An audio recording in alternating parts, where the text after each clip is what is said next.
Welcome to the weekly look ahead at the markets with ETX Capital, and with tech stocks in the US being sold off left, right and centre, it may not be the best time for the biggest tech listing of the year.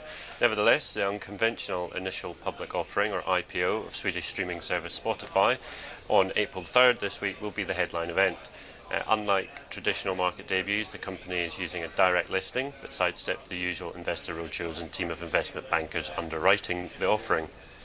It is expected to be the biggest launch since the Snap IPO last year, and comes at a time when the number of tech IPOs as a proportion of total US listings is at a two-decade low. Many hope that a successful IPO could encourage other unicorns like Airbnb and Uber to list publicly, having so far all gone down the private funding route.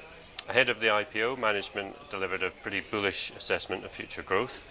Guidance revealed last week shows they expect sales to rise to between 4.9 billion euros and 5.3 billion euros this year, and that's up 20 to 30% year over year. Although this is a slowdown from the 38% growth in 2017, Spotify expects losses to shrink and gross margins to improve. Margins of 23 to 25% are expected in 2018, and that's up from 14% in 2016. Operating losses of 230 to 330 million euros is forecast for 2018, but that's down from the 378 million euros last year. The question, though, is can Spotify convince investors that it's able to turn a profit? The guidance suggests a company growing fast but facing inherent structural problems in its model that have stopped it from making a profit so far. Spotify shares will launch on the New York Stock Exchange on April 3rd with the ticker SPOT.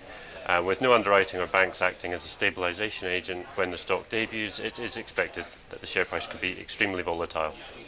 A valuation of around $23 billion has been estimated from private dealings, but it's hard to assess precisely where this will go without the IPO strike price to go on.